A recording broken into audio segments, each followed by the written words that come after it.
All right, hello, ladies. Today we are diving into Unit 4. So I know in class we're starting to kind of finish up Unit 3. We haven't taken that quiz yet, but we're going to start Unit 4 just so that we don't fall behind in everything we need to get through this semester. So Unit 4 is evolution. And the first thing that I want to do is get into some background terms that are really important going forward in this unit, and also terms that are going to come up later when we get into our heredity unit. So the first term is heredity. And as we know, heredity is one of our properties of life. It's one of the things that you have to be able to do in order to be considered living. So heredity is how characteristics are passed down to their offspring. And I think that's pretty self-explanatory. So two different sex, or it could be asexual, reproduction happens. You have to be able to pass on your genes to your offspring.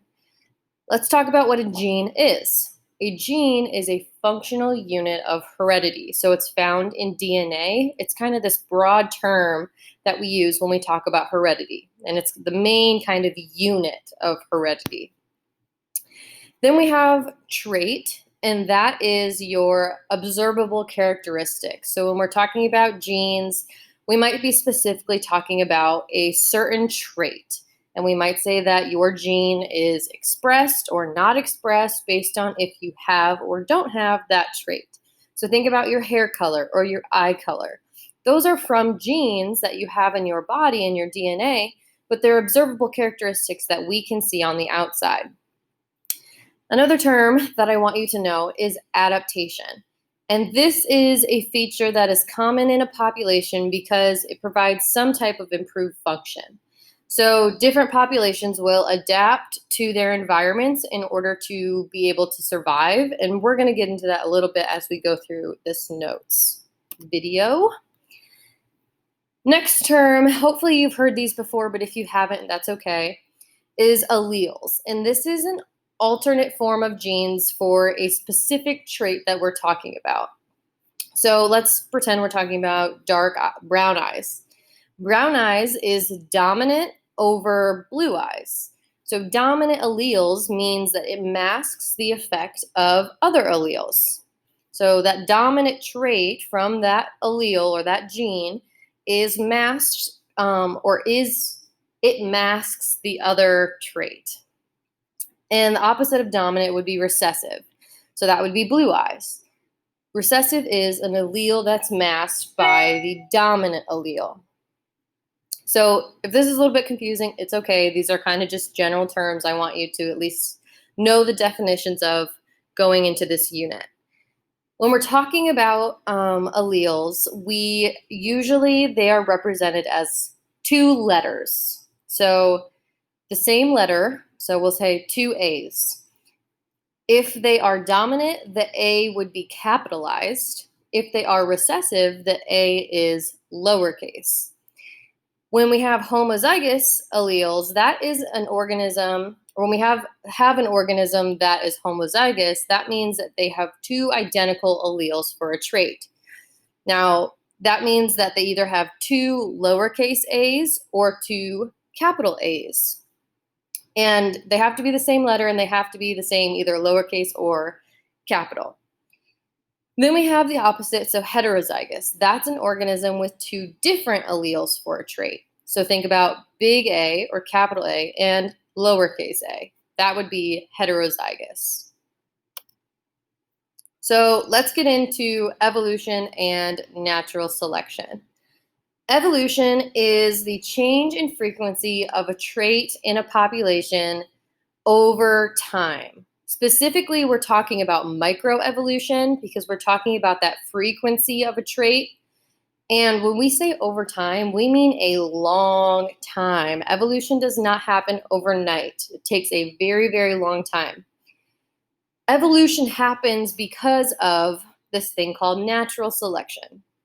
Natural selection is the process by which organisms better adapt to their environment, or organisms that are better adapted to their environment tend to survive and produce more offspring. So if you're better fit for the environment that you're in, then you are going to be better able to survive and reproduce and pass on your genetic information. This theory of natural selection, it was first fully explained by Charles Darwin and is now believed to be the main process that brings about evolution. So when we talk about natural selection, we talk about evolution, we need to know what a niche is. And a niche refers to the way in which an organism fits into a particular ecological community or ecosystem. Okay, sorry, I had to pause for a second. So, a niche is just the way that an organism fits into its environment, its ecosystem. Through the processes of natural selection, a niche is the evolutionary result of a species' morphological. So let's define morphological. Morphology recurs to an organism's physical structure.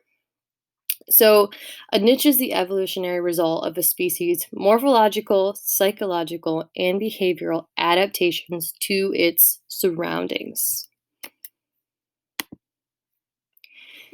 So let's get into the model of natural selection. And I apologize if you can hear the cricket in my little office space. There's a couple things that have to be true for natural selection, and these are kind of things that Charles Darwin has outlined, and these are principles that we have found to be true. So, when we're talking about natural selection, if there is no variation in a population, then that population is not going to change. So, if every individual has the exact same traits, then the population can't change because they're just going to reproduce the exact same things over and over and over. If there is variation in a specific trait and there's an environmental selective pressure that interacts with that trait, then the frequency of the variance will change in the population over time. So think about if we have black bunnies and white bunnies. In the wintertime, those white bunnies are going to be better fit to survive in their environment because of the snow. They can blend in and hide from predators. Whereas the black bunnies, they have this environmental selective pressure where they do not blend into the snow. They're going to be selected against, and they're probably not going to be able to reproduce as much because they're going to be picked off by predators. The third thing is that the variant that contributes to survival will increase in the population and the other trait is going to decrease. So like I said, in the winter, the white bunnies, their variant and their ability to survive is going to increase in the winter, and the black bunnies is going to decrease. We're going to see less black bunnies and more white bunnies. The fourth thing is that those organisms that obtain sufficient energy are better able to reproduce. So, again, going back to that bunny situation, a black bunny may need to be spending more energy running away from predators, hiding from predators, all of these different things than the white bunny is going to have to do. So, they're going to be spending way more energy and they're probably not going to have the time to reproduce because they're running from all those predators. Whereas the white bunnies are saving a lot of energy. They're able to kind of hang out because they hide from the predators better, and they're able to reproduce because they have enough energy to do so. In order for, this is the last thing, in order for the variation to be passed on, it must be inherited. So it can't be one of these acquired traits. It has to be able to be passed down. So fur color would be an example of this. It has to be able to be passed down to the offspring, and there has to be some type of variation in the possible colors of fur.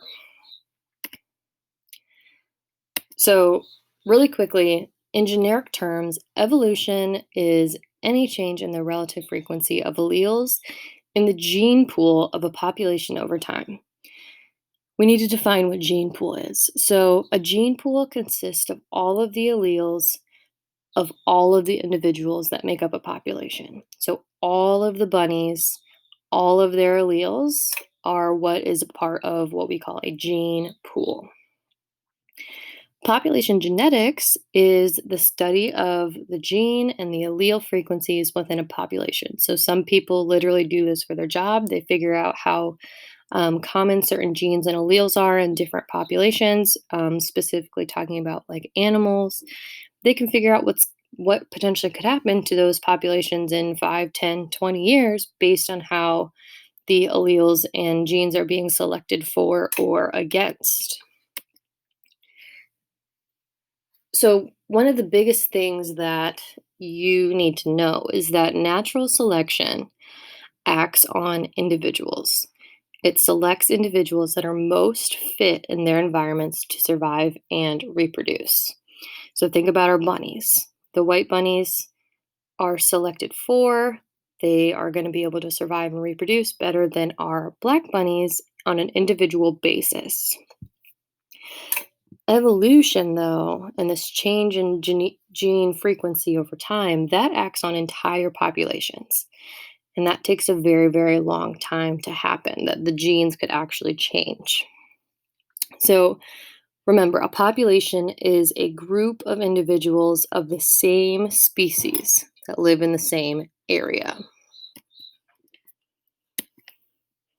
Now, there are three types of selection. So, directional selection is a form of selection in which individuals at one end of this distribution curve have a higher fitness than the individuals in the middle or other end.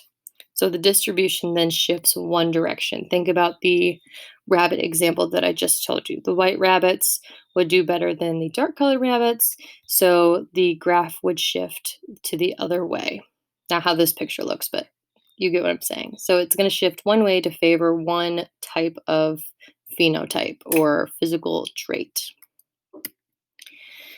Then we have stabilizing selection, and that is a form of selection in which individuals near the center of the distribution curve have a higher fitness than individuals at either end. Give me 1 second.